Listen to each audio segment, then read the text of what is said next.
Hi, I'm Christian. This is Crowland. We're a narrative gaming channel. We talk about the stories and drama potentials that you can get out of TTRPG. We don't really worry about competitive stuff. We don't really worry about the numbers here. We just want to talk about the drama. I've been gone for a little while. I've been quite ill. You will probably hear it in my talking somewhat. I'm very sorry about that. There's literally nothing I can do about it. But today we're going to talk about the upcoming 1D&D because I'm really curious about the upcoming classes and more specifically the subclasses and their RP potential. So we're going to have a look at what strong roleplay concepts there are, talk about some interesting ideas we might be able to get out of them. We're going to talk about how to do those same NPCs or those same PCs disruptively, how to do them poorly, what to avoid, as if you want to be a good player, here's what not to do. Alright, so what are the good narrative links from these subclasses? Let's go. Berserkers. You know them, you love them, I love them too. Men and women who are granted a superhuman potency from their fury. You know, I really like Berserkers. They're fun at the table, they're fun to RP. And I really like it when people get into it and they sort of like act out as this cauldron of fury and just I also like those sort of Hulk levels of repression, you know, where you maybe the king and you've gotta keep it together. That's always fun to me. Now, I always like berserks as kind of like holy people, you know. The gods have chosen them. That fury is a part of the spirits or the gods of their tribe, which is kind of how berserks were conceptualized in Viking mythology. We'll come back to Viking mythology later on. Wild Hearts. Wild Hearts are new. I really like them. They have a really, really strong hook. These are the guys who have animal powers who are linked to the animal world if you're an old Vertigo comic reader, to the red. Now, I see them as shamanic in nature. Perhaps they had to go and do a trial to gain these powers. Perhaps they had to eat the heart of an animal or simply commune with the animal spirits. I think that as well, if you liked the wargs in Game of Thrones, those guys who can make birds do what they want, you know, I think that's a really, really strong role-playing hook. And I think that it would be really fun here to actually role-play the animalism, like say that you've got eagle powers, so suddenly your head is darting around as a bird of prey, you're constantly looking for targets. Maybe you have the emotions of, say, a wolf, which means that you view the party leader in the way a beta wolf might look at the alpha wolf. Again, you know, these are fun hooks. You have a human brain, but you have the emotions and the responses of an animal. I think the things to avoid, though, you know, don't pee on floors, don't creepily sniff at stuff. You're not actually a dog. You're a person. You just have these powers. You don't want to disrupt everything by being like a weirdo. Because, you know, a lot of other people at the table might be very interested in the social challenges and in negotiating with NPCs and just role-playing with people, just hanging out with NPCs. Don't get in the way of that by growling and sniffing and peeing on floors and stuff like that. Keep it hopping. As enemies, I think these guys are great. They could be the champion of a wild tribe or the shaman of a wild tribe or, you know, something like that. Or you could make them a psychotic hunter who's began to really, really overhunt, say, wolves or something in the area, and the wolves come to a wild heart barbarian and say, please help me.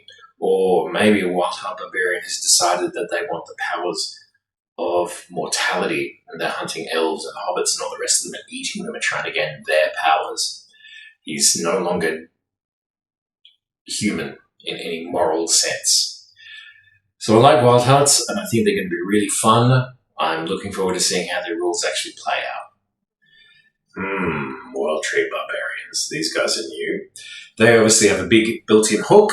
You serve or commune with or are linked to Yggdrasil, the world tree, in whose branches are nestled all the worlds, hell, Valhalla, heaven, all that business.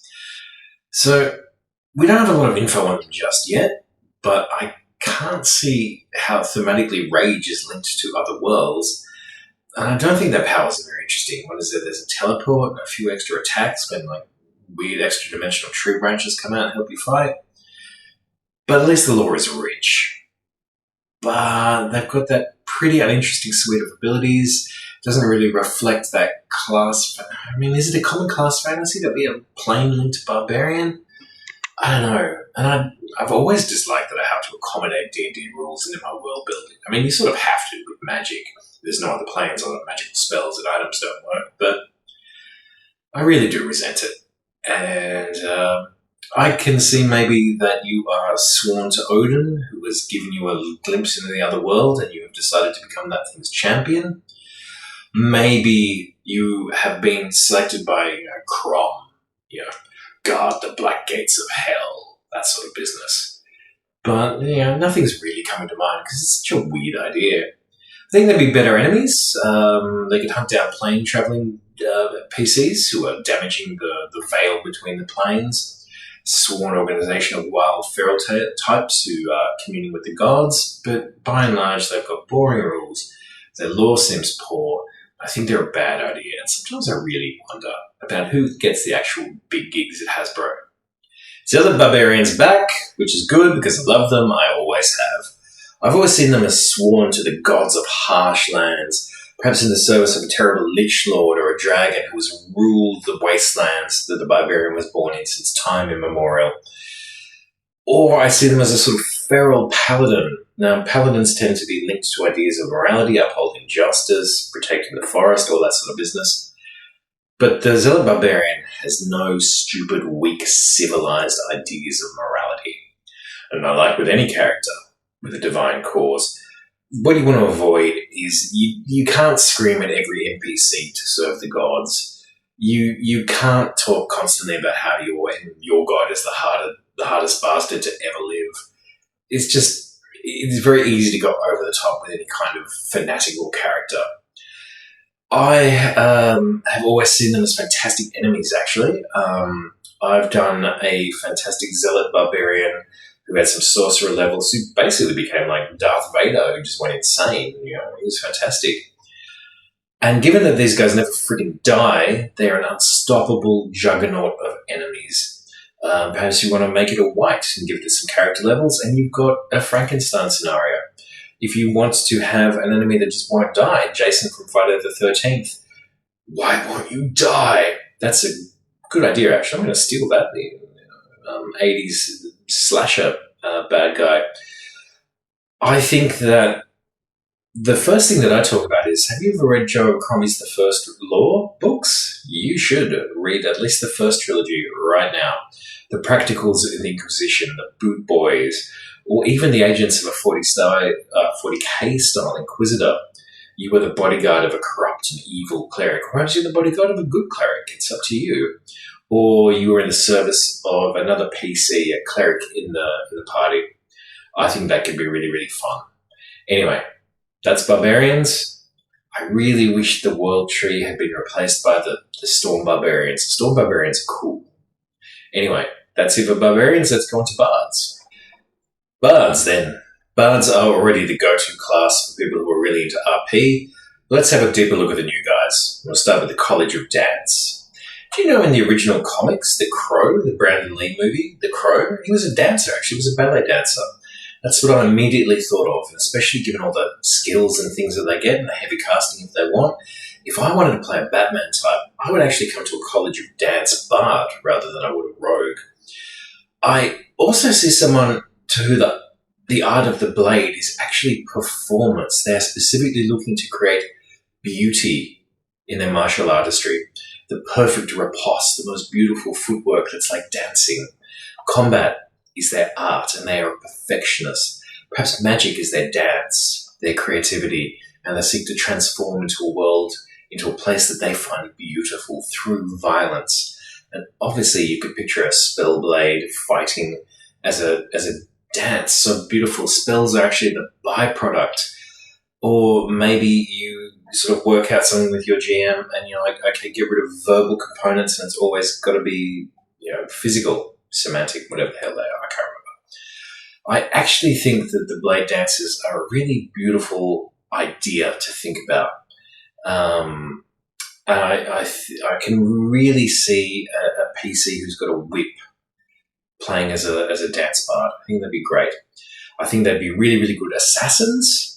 I think that would be if you like to do enemy adventuring parties and you've got a PC who fancies themselves a duelist, single out a sort of dance college bard to be their specific enemies. I can also really see them as a cruel NPC who picks fights that they know that they can win, who then kills an ally of the party in a legal but unfair duel. Also, if you ever wanted to roleplay acquiring a new master, steal Ciro Farrell from Game of Thrones. What do we say to the god of copyright? Not today. Little early to really tell how these guys are going to play out, but I really feel that violence is my art. I will make it with my weapons. Love it. College of Glamour. Back again. Fantastic. These are bards. They're connected to the Fae. They're innately hooky characters. I tend to favour fairy and Fae, Dom Daniel, whatever you want to call it, as being a frightening world, a place of immorality and surreality, where humans are slaves and playthings to the immortal Fae lords. You might be a human that are changed and replaced, and you were taken into fairyland. You've escaped now, and you only have dim memories of your human life. Or maybe you're just simply obsessed with the laws of high elves, and somewhere along the line you've actually been taken into an ancient elven society and taught their particular forms of music. Obviously, a College of Glamour Bard is really only going to come online when the GM has indicated that this will be a Fae-heavy campaign. Do you know the story of Tom of Bedlam? He was a wandering, moonstruck lunatic. He was pursued by his girlfriend, Mad Maud. I think that he would be a really, really great example. Look up the Old Blind Dogs song, Mad Maud, whatever it's called, just Old Blind Dogs, Mad Maud, you'll find it. And that kind of driven by divine madness, I think that would be a really good hook for a College of Glamour Bard. I'd avoid the really moony-eyed kind of I want to eat chicken and telephone ice cream sort of delirium of the endless style characters. Being a wandering moonstruck lunatic is fun, but what's eccentric and fun for you, well, it can also get in the way of the parties. You don't want to spoil role-playing by just, going off and, I'm trying to eat all the forks, because I'm weird. It can be fun for you, but don't derail things just to exaggerate your position as the party weirdo. Obviously, anyone in the service of the Fairy Queen who's betrayed humanity, and then maybe they're a slaver who are helping the local Fae take the children. Anything like that. Fantastic bad guys. Then there's the College of Valor, and I love gaming in the early modern period more than medieval. I think that rapiers and flintlock pistols are cooler than broadswords and armor. That's my cup of tea. That's completely up to you. So I love College of Valor. I think that the first thing that you should do is reskin their spells as disciplines rather than actual spells. They're just things that they're very, very good at.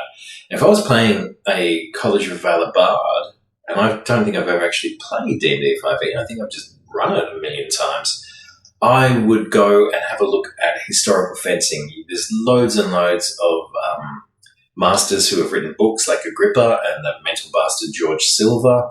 Go and have a look at the magic circle and all the various French and Italian style of historical fencing. It's very interesting in and of itself and will give you really great inspiration for how to play Valor Bard. Obviously, border dancers from Westeros are a fine example. I think that the BBC show that was on a few years, I thought that was also fantastic. It looks at various different kinds of College of Valor Bards. I thought their smack talk was really fun, so I think that's a great place to start. I think to avoid it, you really want to avoid taking your honour too seriously. You don't want to be saying to every bloody NPC, "You insult me, sir. Do you duel?" You want to be madcap, but you don't want to... Again, that's the one thing I keep saying is that do not get in the way of the party just to exaggerate your own style of play. And when you've got big personality characters like bards combined with that musketeer sort of thing, you really do run the risk of overshadowing everyone. As a bad guy, I think that de Rochefort from the Musketeers, who's like a dark reflection of them, where the Musketeers are idealists, His joys are cynical. His love of life is burnt away. I think that you could get a lot of traction out of having the wandering swordsman who comes into town, who's looking at the martial characters in the party and going, I understand, sir, that you are a devil with a blade. Fight me. We shall discover who is the final weapons master. Things like that. Could be very, very fun. I would read The Fencing Master by Arturo Perez Reverte, and by the same author, I would read the Alariste stories that are musketeer adjacent. Don Jaime and his rigid beliefs in the art of the sword are a fascinating insight into the psychology of who a duelist is and why they do what they do. So that's about it. That's the end of where we're up to right now. We'll come back and pick this up with druids and fighters and all that business. It's nice to be back. You can check out our books on Drive-Thru RPG, or our book, right, The Wicked Punk. Thank you very much for your attention. But before you go, why don't you tell me what you're looking forward to role-playing, especially in Barbarians and Bards? What's got you going like, that is tasty? I'd really like to hear it because I'm really curious as to what people are getting out of 1D&D at the moment. I won't be playing it. I don't really trust Hasbro anymore. But, all right, I'll see you later.